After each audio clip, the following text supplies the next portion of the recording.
There are moments in history so extreme they stop making sense as numbers. They require translation, not into other currencies, but into human experience. Here is one such moment.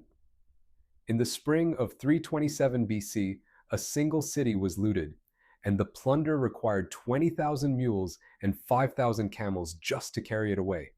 Not the entire campaign. One city. That city was Persepolis.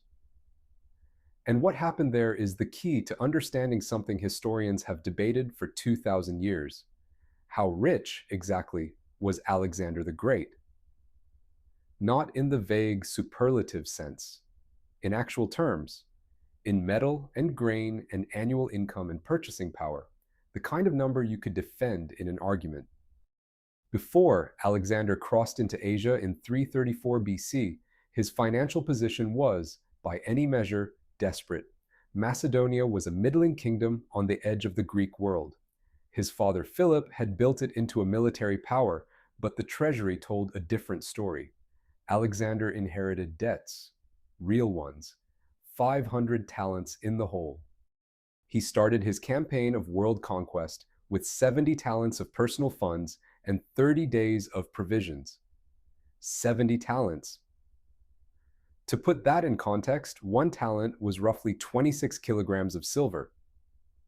70 talents was enough to pay a small army for perhaps 2 months. It was not the war chest of a world conqueror. It was the gambling stake of a man betting everything on the first throw. To fund the invasion at all, Alexander liquidated every asset he could find. He sold royal estates. He borrowed 800 additional talents. He gave away nearly everything the Macedonian crown owned. His generals reportedly asked him what he had kept for himself. He said, "Hope." That line is probably apocryphal, but the financial reality behind it is not. Alexander launched the conquest of the known world essentially on credit. What he found on the other side of the Hellespont would rewrite the economics of the ancient world. The Achaemenid Persian Empire was the largest and wealthiest political entity that had ever existed.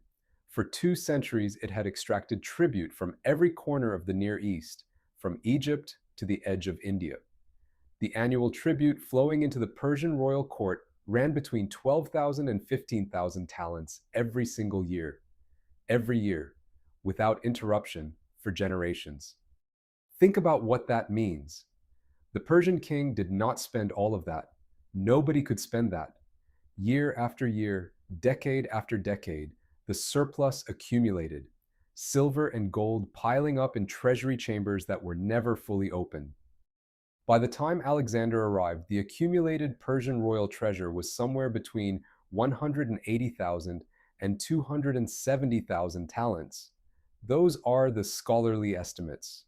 The lower bound alone, 180,000 talents, represents approximately 4,680 metric tons of silver. 4,680 metric tons. That number needs a moment. The Eiffel Tower weighs approximately 7,300 metric tons of iron. The entire accumulated Persian treasury, in silver equivalent, was more than half the weight of the Eiffel Tower, held in precious metal, stored in vaults. Alexander did not capture all of it at once. The conquest unfolded over years, and the treasure fell in stages. Each city that surrendered, each battle that was won, added another layer to a wealth that was already beyond any previous imagination. The first significant windfall came not at Persepolis, but at Damascus in 333 BC, just after the Battle of Issus. Persian commanders had stored part of the royal treasury there for safekeeping. Alexander's cavalry seized it, 2,600 talents in coin, plus gold and silver vessels and a cache of royal furniture. 2,600 talents in a single cavalry raid. It was, at the time, the largest single seizure of wealth most of his men had ever witnessed. Within 2 years, it would seem like a rounding error. Susa fell in late 332 BC. The treasury there held somewhere between 40,000 and 50,000 talents. Ancient sources give slightly different figures, but the scholarly consensus lands in that range: 40,000 to 50,000 talents of accumulated Persian wealth sitting in a single strongroom.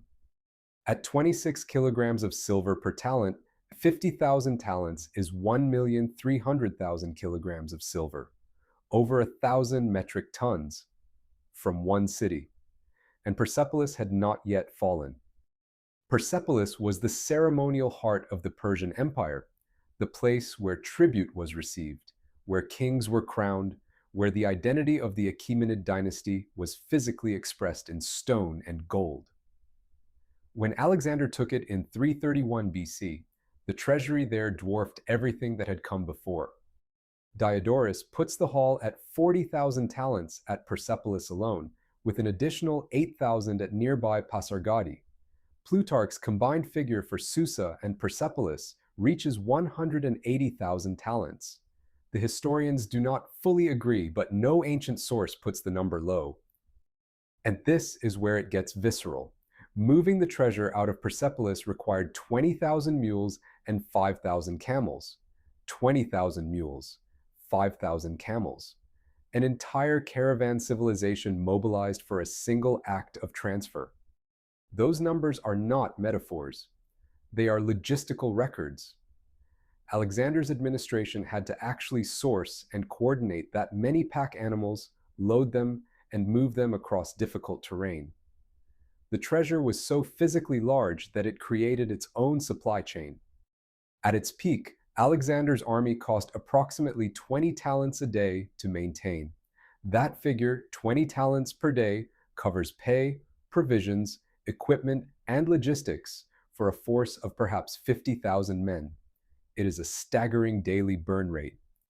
But here is what makes the Persepolis capture almost incomprehensible. At 20 talents a day, the treasury seized there alone could have funded Alexander's entire army for more than 5,000 days, more than 13 years, from a single city. This is the moment historians struggle to communicate because the numbers outrun normal economic intuition. Alexander was not wealthy in the way a successful merchant is wealthy, or even in the way a modern billionaire is wealthy. He had crossed into a different category of economic power. He controlled the means of production and the accumulated surplus of the wealthiest empire in human history. He did not just have money, he had the machine that made money, the tax apparatus, the tribute routes, the agricultural infrastructure of the Nile Valley, Mesopotamia, and the Iranian plateau. And this is where we need to draw a careful line, because it is the most important distinction in this entire analysis.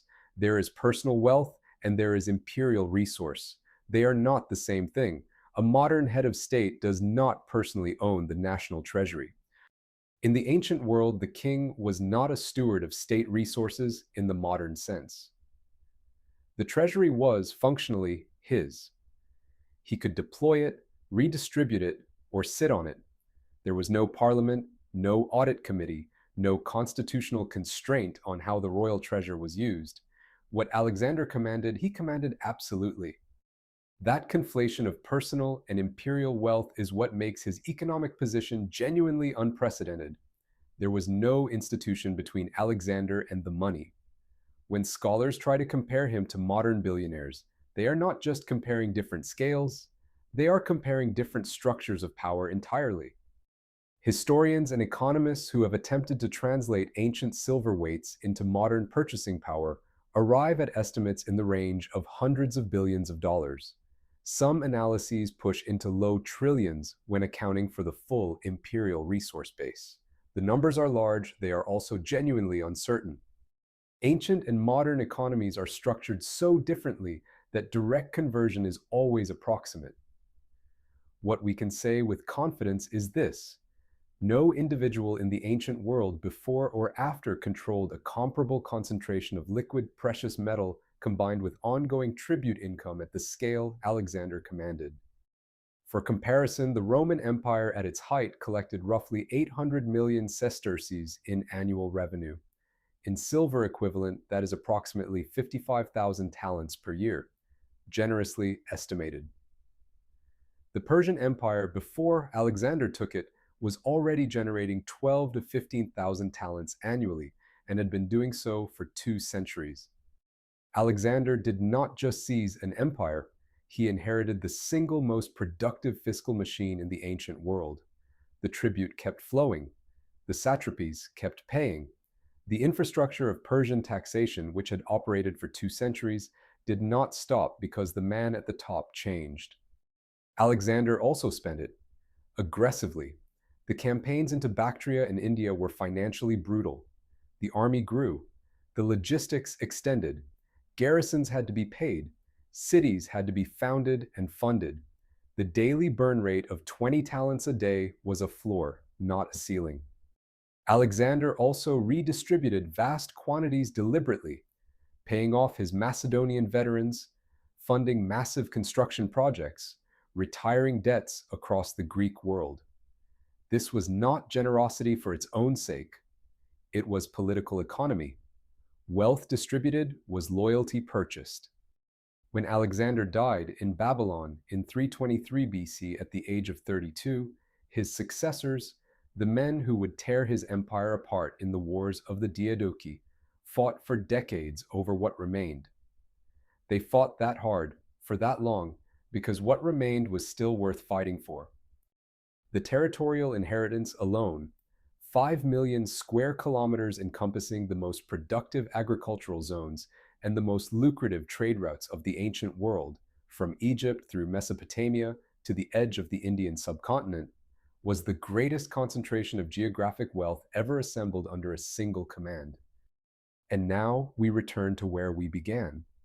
20,000 mules and 5,000 camels, loaded and moving through the Persian Spring. That image is the answer to the question, not the number, though the number is real and it is staggering. The answer is the scale of the physical problem his own wealth created. Alexander became so rich that moving his money became a military operation in itself. He needed an army to carry what an army had won. Here is the single thing to hold on to. Alexander the Great did not accumulate wealth, he absorbed it. In less than a decade, one man redirected the entire surplus of the ancient world's greatest fiscal empire through a single point of control. No institution before or since has achieved that transfer of concentrated treasure in so short a time. The mules are still walking. That is the image that stays. 20,000 animals loaded with the weight of an empire, moving through the dust.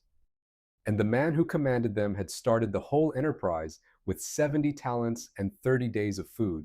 He bet everything on hope, and the ancient world paid out.